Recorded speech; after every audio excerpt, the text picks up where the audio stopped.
luftoni për vendin tuaj. Mbas dosjes masive të Sinaloës, kryeministri Rama është në një pozicion shumë të vështirë. Shtohen dosjet e tij në Amerikë. Po luan viktimën, po kërkon strehim në Europë, duke thënë që jam krijesa juaj, kam qenë me Sorosin, jam kundra traditave, jam kundër nacionalizmit, jam i majt radikal, në gjunjë përpara Melonit barkas ndaj Greqisë. Amerika nuk ka kohë që të merret me Ballkanin, për çastin, për Shqipërinë, me vende të vogla. Politika e madhe amerikane ka problemet e saj dhe është një përplasje midis një figure tre lokale, Mamdani dhe Cezarit, Donit Trump. Ndaj Trump sulmet janë shumë të mëdha, media korporative e konsideron nazist, idiot, ignorant, i korruptuar, ndërkohë që njerëzit rreth tij nuk janë të zotë që japin mesazhin e qartë për treguar realisht se çfarë ka realizuar Trump për 10 muaj, janë shumë herë më tepër se sa Bideni për 4 vjet. Mamdani bëri një fushat shumë të mirë, brillante, por ndryshon nga zërat e lartë që vërtet në mediat sociale, me dikë që më fal, do të ketë një përvojë dhe të drejtojë një qytet që ka 300.000 punonjës. Premtimet janë me teza komuniste, socialiste, socialdemokrate. Nuk mund të them komunist Mamdanit sepse duhet pranoj të majtën amerikane që i thot nazist Trump. Tezat e tij janë marksiste.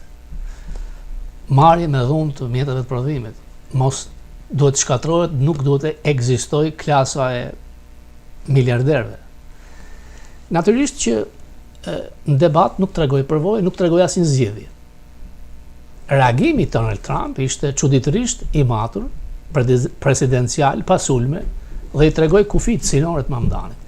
Nuk mund bësh asgjë në kryeqytet financiar të botës, New York, sepse ke shtetin New Yorkun, ke dhe ndihmat federale, shtëpinë e bardhë. Vetëm sekretari i bashkisë bën asgjë.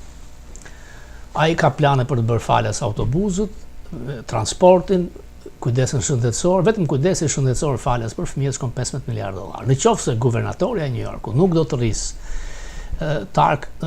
taksën e korporatave nga 7% në 12 ose 11.5 në New Jersey, ai nuk ka burime.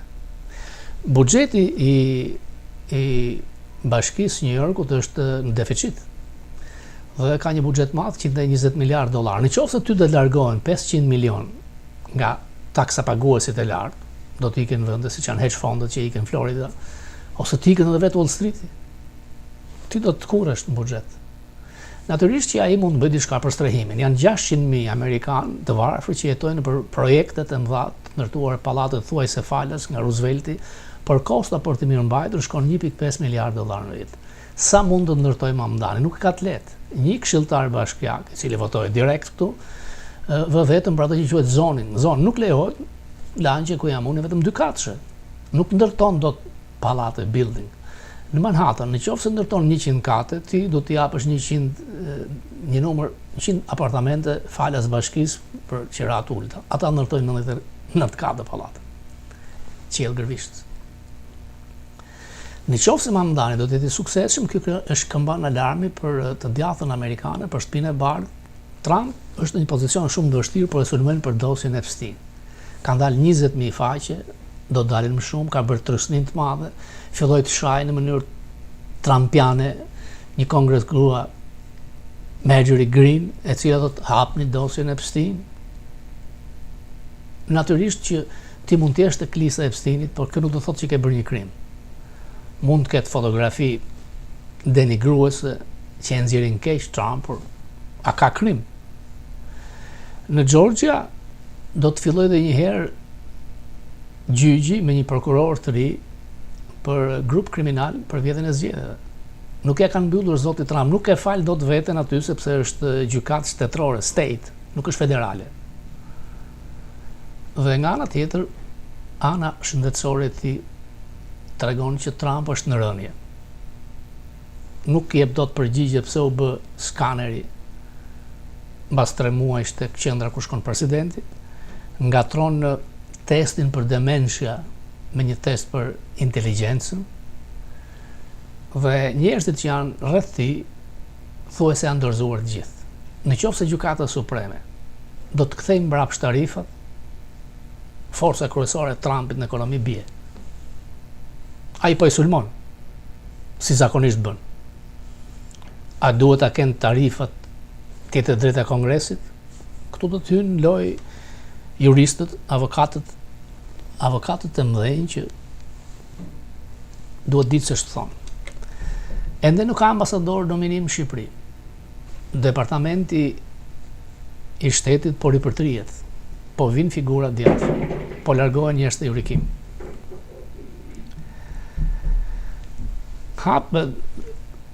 Sankcionimi i grupit kriminal të Sinaloës me një grup shqiptarë që ka pasur lidhje me Ramën është një tjetër goditje ndaj tij. Pritet vinte në New York në 18 nëntor. Nuk e di. Është vizitë private, si zakonisht kur vjen merr fitimet e vitit, kontaktet me grupet e errta, edhe me qëtë Bacolin këtu e ka takuar. Pse u harrua afera e portit Vlorës. Nuk mund të kesh bazë ushtarake amerikane në Kuçov dhe një ruse në Vlorë. E të mërshme ajo që ka ndodhur tek tuneli Llogaras nga Lubia Balluku. Sipas medias shqiptare nuk është përdorur hekur fare. Rrezikojnë jetë. Në veri thuhet se firma amerikane, jo, zyra në Serbi. Quisling, Servil, Barkas me pjeprin e Italisë, e cila është vazhduese e Partisë Duçes, e reformuar, ky është vazhduesi. Batutat në Greqisë nuk e fshehin dot vasalitetin nga Greqisë. Qiejt na i ruan Greqia. Gjoja pjesë e NATO-s. Matahari, Lubia, e cila e ka kërcënuar në zyrë, është tërësisht në ndikimin grek. Shikoni s'po të not me Porto Palermo. Greqia ka përfituar dhe ka vjedhur shumë nga pasuria kombëtare shqiptare. Ngjela ka drejt, SPAK duhet të jetojë shkatrimin e 500 uzinave, fabrikave. Shumë për tyre moderne. Është thënë se është bërë nga Serbia, për mua është bërë nga Greqia. A duhet mbaj përgjegjësi dikush? Lëvizja e opozitës për të dalë me protesta është lëvizje e zgjuar. Sistemi është i marrë, regjimet nuk ndryshojnë me votë. 3 dosje masive, McGonigal, dosja fotos me Obamën, dosja Sinaloës. Ka dhe dosje tjera. Këtu janë përgjuar të gjitha bisedat që ai ka kryer me element kriminal, pastrimin e parave, miliona dollar, përmes tij familjes vet dhe njerëzve që gjoja vinë si investitor strategjik. Kështu na shite që pritet në zyrë McGonigal, pas një lidhje pa protokoll. Ke pritet edhe personin që është i sankcionuar tashmë nga amerikanët. Ai organizat konsiderohet organizat terroriste. E përmend edhe një herë Washington Examiner, Rama si Noriega apo Erdogan, both, të dy. Fondi Norvegjës ishte të mërshëm. Erdogani mbijeton. Rama me këtë sistem zgjedhor nuk ikën kurrë. Me protesta, ai ka treguar që është frikacak. Unë shpresoj.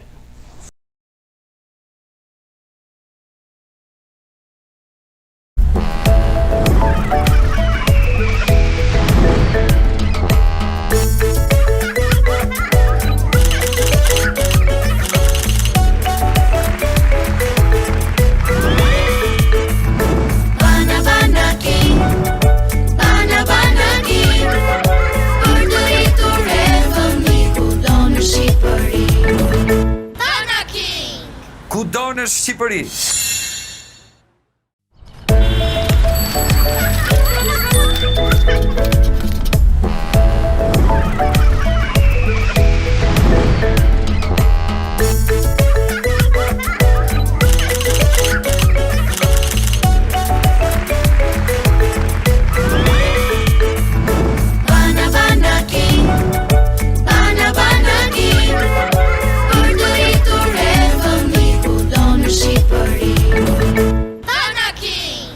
Kudo në Shqipëri.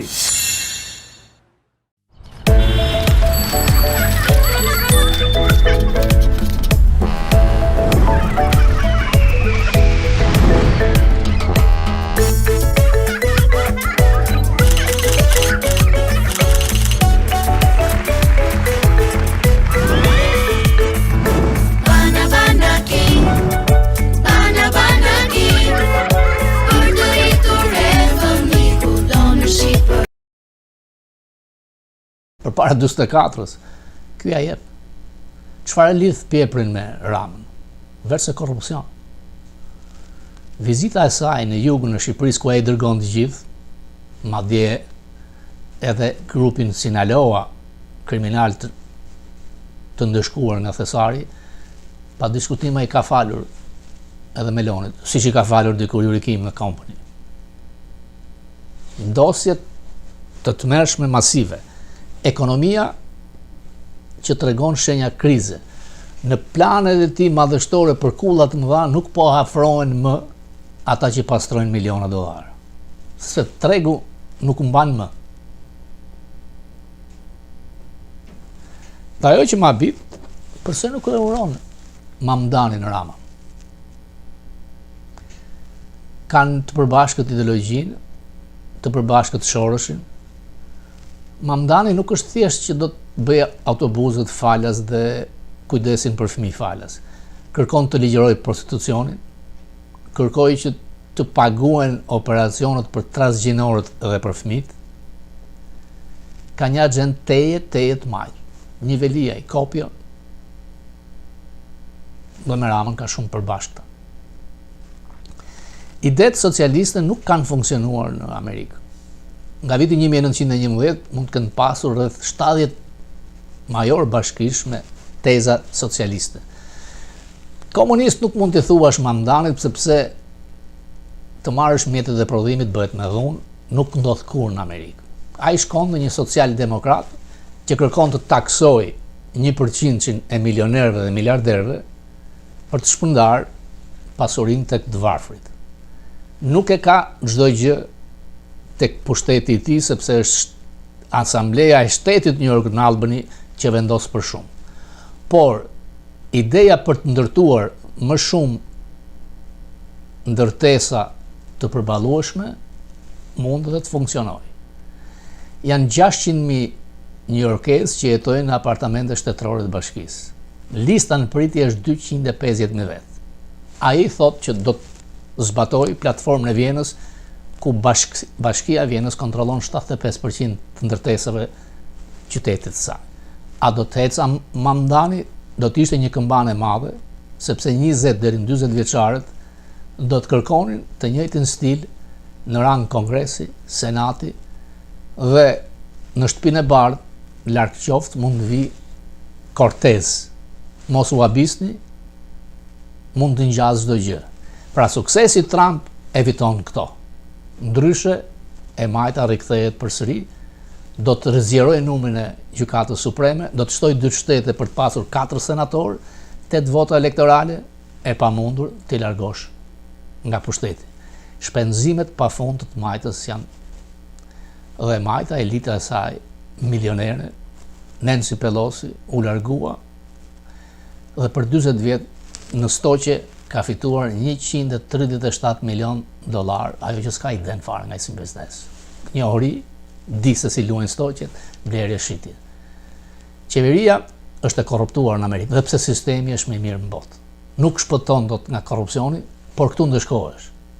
Urojmë, shpresojmë, besojmë të ndëshkohet ai që ajo e cilëson palloshi i madh, kampioni i korrupsionit në Europën lindore.